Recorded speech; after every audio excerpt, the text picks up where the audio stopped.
नमस्कार दोस्तों, मैं हूं अर्पित और एक बार फिर से आपका स्वागत है। कल का दिन विपक्ष की राजनीति के लिए एक बहुत ही महत्वपूर्ण दिन था। महत्वपूर्ण इसलिए था क्योंकि कल समाजवादी पार्टी, जो कि उत्तर प्रदेश का सबसे बड़ा राजनीतिक दल है, और कांग्रेस, जो कि भारत में विपक्ष की सबसे बड़ी राजनीतिक पार्टी है, उनके बीच गठबंधन हुआ है।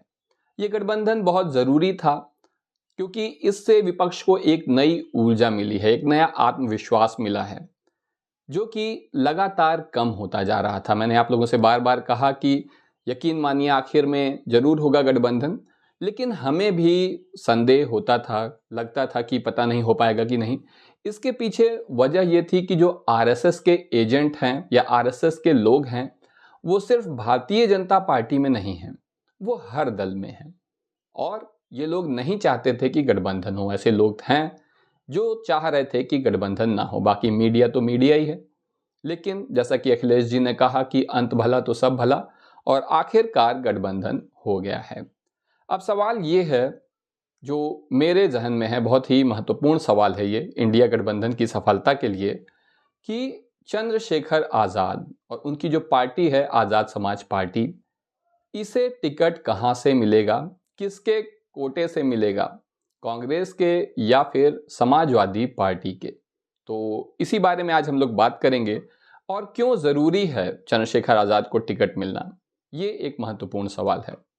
देखिए, जब बात ही हो रही है पीडीए की, यानी पिछड़े, दलित और अल्पसंख्यक, तो यहां पर जब तक आप प्रतिनिधित्व नहीं देंगे, अगर इंडिया गठबंधन सबको प्रतिनिधित्व नहीं देगा, तो फिर ये मुद्दा भुनाने में भी सफल नहीं होगा। अगर दलित समाज को साथ में नहीं जोड़ा जाएगा, मैं ये नहीं कह रहा हूं कि कांग्रेस और समाजवादी पार्टी में दलित नेता नहीं हैं, लेकिन फिर भी अगर चंद्रशेखर आजाद को, उनकी पार्टी को इंडिया गठबंधन में जगह मिलती है, तो निश्चित रूप से इसका फायदा इंडिया गठबंधन को होगा और हमारे समाज को, हमारे देश को भी फायदा होगा। तो अब सवाल यह है कि चंद्रशेखर आजाद को कहां से टिकट मिलेगा, किसके कोटे से टिकट मिलेगा। तो थोड़ा इसके बारे में आज हम लोग बात करेंगे। सबसे पहली बात तो ये हुई है कि इंडिया गठबंधन में कांग्रेस को 17 सीट मिली है। हर किसी को पता है, सब किसी को नाम भी पता है, नहीं पता है तो पिछले वीडियोस में देख लीजिए। समाजवादी पार्टी के प्रदेश अध्यक्ष नरेश उत्तम पटेल, सपा के राष्ट्रीय सचिव राजेंद्र चौधरी, कांग्रेस के प्रदेश अध्यक्ष अजय राय और उत्तर प्रदेश प्रभारी अविनाश पांडे, इन चारों लोगों ने प्रेस कॉन्फ्रेंस की और यहां पर इन्होंने बताया कि कांग्रेस को 17 सीटें मिल रही हैं। इसके अलावा देखो कैसे जो है चंद्रशेखर आजाद के बारे में या अन्य जो सहयोगी दल हैं, अभी स्वामी प्रसाद मौर्य जी भी अपनी पार्टी बनाने जा रहे हैं। तो ये जो अपनी पार्टी बनाएंगे, उन्होंने ये एक बहुत अच्छी बात कही है कि वो भाजपा के साथ नहीं जाएंगे। जब वो भाजपा के साथ नहीं जाएंगे, इंडिया गठबंधन के साथ आएंगे, तो अब 17 सीटें कांग्रेस की हैं, तो जो बाकी 63 सीटें हैं अखिलेश यादव जी की समाजवादी पार्टी की, उसी में से इन्हें, चंद्रशेखर जी को भी और जो है स्वामी प्रसाद मौर्य को, पल्लवी पटेल तो साथ हैं ही अभी, तो इन सभी को जो है इसी में से सीटें मिलनी है, ऐसा इन लोगों ने यहाँ पर स्पष्ट किया है।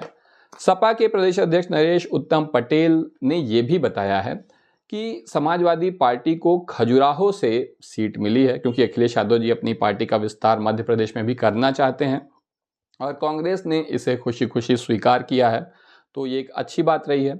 अविनाश पांडे, जो कि कांग्रेस के नेता हैं, ये उत्तर प्रदेश के प्रभारी हैं, इन्होंने कहा कि प्रियंका गांधी ने महत्वपूर्ण रोल यहाँ पर निभाया हुआ है।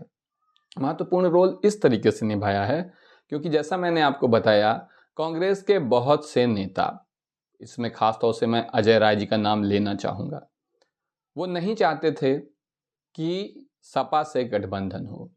वो तरह तरह के बहाने बातें बना रहे थे कि बसपा से गठबंधन करेंगे तो ज्यादा फायदेमंद होगा, जबकि बसपा तो पहले ही मना कर चुकी है कि हम गठबंधन नहीं करेंगे। मायावती जी ने स्पष्ट कर दिया है, बसपा से होगा नहीं, सपा से ये होने नहीं देंगे। इसीलिए मैं कहता हूं कि आरएसएस के एजेंट हर जगह हैं, ऐसा नहीं है कि वो सिर्फ भारतीय जनता पार्टी में होते हैं। तो ये जो समस्या थी, इसे दूर करने में प्रियंका गांधी जी का बहुत रोल है। उन्होंने खुद से बात करी अखिलेश यादव जी से और सबको साथ लाने का इन्होंने यहाँ पर एक प्रयास किया है। अब सवाल यहाँ पर यह भी उठता है कि अमेठी और रायबरेली से कौन लड़ेगा। तो देखो, सच्चाई ये है कि अमेठी से जहाँ तक हमारी सूचना है तो राहुल गांधी जी लड़ेंगे वायनाड से हो सकता है कि वहाँ से भी लड़ें, ज़रूरी नहीं है, लेकिन अमेठी से लड़ेंगे, जिससे उत्तर प्रदेश में कांग्रेस को बल मिले। और रायबरेली से प्रियंका गांधी जी लड़ेंगी, क्योंकि अगर नहीं लड़ेंगी तो उनकी एक पारिवारिक विरासत खत्म हो जाएगी, जिसका बहुत नुकसान होगा। इसके अलावा ये भी कहा जा रहा है कि श्रावस्ती और खीरी की सीट पर अभी भी समाजवादी पार्टी और कांग्रेस के बीच में पेंच फंसा हुआ है। लेकिन देखो, ये सब कहने की बात है। आप जब आपकी नीयत होगी ना, नीयत होगी तो सारे पेच सही हो जाएंगे। और जब नीयत ही है पेच फंसाने की कि गठबंधन ना होने पाए, तो फिर तो हर जगह पेच फंसा रहेगा। लेकिन आप इतना जान लीजिए कि अब जब प्रियंका गांधी ने बीच में टांग यहाँ पर लगा दिए, अपना खुद का पर्सनल इंटरेस्ट लिया हुआ है, तो फिर कांग्रेस में और किसी की कोई बहुत ज़्यादा हैसियत है नहीं। बाकी के नेता जो है बिल्कुल नतमस्तक रहते हैं। तो अब ये सारे पेच सॉल्व हो गए हैं। अब गठबंधन को लेकर आपको मीडिया में चाहे जो भी सुनने को मिले, ये मान के चलिए कि अब चीज़ें यहाँ पर ठीक हो गई हैं, क्योंकि ये एक दूरगामी लक्ष्य लेकर लड़ा जा रहा है ये चुनाव। ये कोई मामूली चुनाव नहीं है। भारत के इतिहास में ये बहुत ही महत्वपूर्ण चुनाव है। बहुत महत्वपूर्ण इसलिए है क्योंकि अगर इस चुनाव के बाद लगातार पिछले 2 चुनाव में भारतीय जनता पार्टी जीतती आई है, अगर यहाँ पर भी जीत जाएगी, सत्ता के साथ अहंकार भी होता है। और इस समय भारतीय जनता पार्टी का अहंकार अपने चरम पर है। ये आपने देखा मेयर चुनाव में, एक छोटे से चुनाव में, जो एक कमरे में कुछ लोगों के सामने हो रहा है, सब कुछ सीसीटीवी कैमरा के सामने है, वहां पर इस तरीके की बेईमानी हुई कि सुप्रीम कोर्ट को हस्तक्षेप करके चुनाव परिणाम बदलना पड़ा। संबंधित अधिकारी के ऊपर जांच चल रही है, जो जाएगा जेल। और आम आदमी पार्टी के मेयर को कोर्ट ने बनाया कि आप जीत गए हैं, अब आप मेयर हैं। तो अगर यही स्थिति जारी रही तो लोकसभा चुनाव में क्या होगा और इसके आगे के चुनाव में क्या होगा। मीडिया की स्थिति तो यह है कि अगर भारतीय जनता पार्टी कह दे कि अब चुनाव होने की ज़रूरत नहीं है, तो हमारे ये जो पत्रकार बंद हुए हैं, ये क्या करेंगे कि ये आ जाएंगे आपको 9 बजे बताने अपने टीवी प्रोग्राम पे कि क्यों जो है चुनाव देश के लिए नुकसानदायक है। वो बता देंगे कि भाई बहुत ज़्यादा समय बर्बाद होता था, बहुत धन बर्बाद होता था, देश के संसाधन बर्बाद होते थे। इनका सबका इस्तेमाल अब विकास कार्यों में किया जाएगा और हम विश्व गुरु बन जाएंगे, विश्व गुरु बन चुके हैं, दुनिया भर में डंका बज रहा है, अपना शुरू हो जाएंगे। तो इसीलिए ये चुनाव बहुत महत्वपूर्ण है और ये एक दूरगामी लक्ष्य को लेकर चुनाव लड़ा जा रहा है। इंडिया गठबंधन का ये जो गठबंधन है, ये भी एक दूरगामी लक्ष्य के लिए है। भारत जोड़ो यात्रा में अखिलेश यादव शामिल होंगे या नहीं, अब ये सवाल भाई जब पूछा जा रहा है तो ये स्पष्ट है कि वो शामिल होंगे, क्योंकि अभी 24 और 25 फरवरी को इंडिया गठबंधन या कहें कि राहुल गांधी जी की जो न्याय यात्रा है, ये उत्तर प्रदेश में रहेगी। और 24 या 25 फरवरी को अखिलेश जी पूरी उम्मीद है कि इसमें शामिल हो जाएंगे।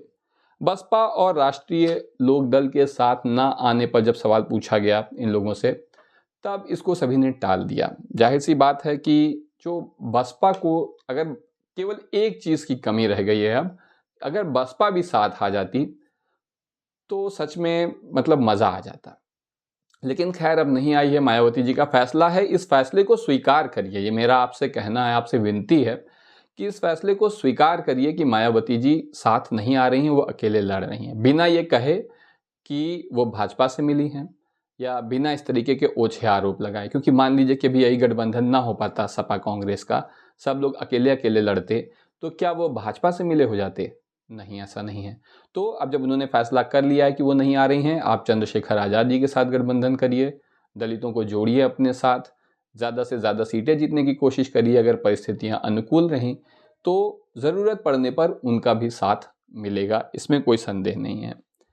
इसके बाद जो है ये जो चंद्रशेखर आज़ाद जी हैं, इनको टिकट अगर मिलेगा, चंद्रशेखर आज़ाद और इनकी पार्टी को, तो ये अखिलेश यादव जी की तरफ से मिलेगा। कांग्रेस के 17 टिकट हैं और वो अपना खुद का इन 17 सीटों पर कांग्रेस ही उतारेगी, इसमें सपा का कोई रोल नहीं होगा। क्योंकि जब पूछा गया कि समाजवादी पार्टी ने अपना कैंडिडेट वाराणसी में डिक्लेयर कर दिया है, तो अब ये सीट जो है चली गई है कांग्रेस के खाते में। तो ये जो सुरेंद्र सिंह पटेल जी जो सपा के कैंडिडेट थे वाराणसी से, अब उनका क्या होगा?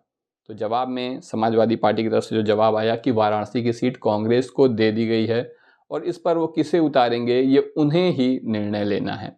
इसका समाजवादी पार्टी से अब कोई लेना देना नहीं है। इसका मतलब है कि स्वामी प्रसाद मौर्य जी हों या फिर चंद्रशेखर आज़ाद हों या और भी जो छोटे दल साथ में आते हैं, इन सभी को अपनी सीट के लिए अब बात करनी होगी अखिलेश यादव जी से।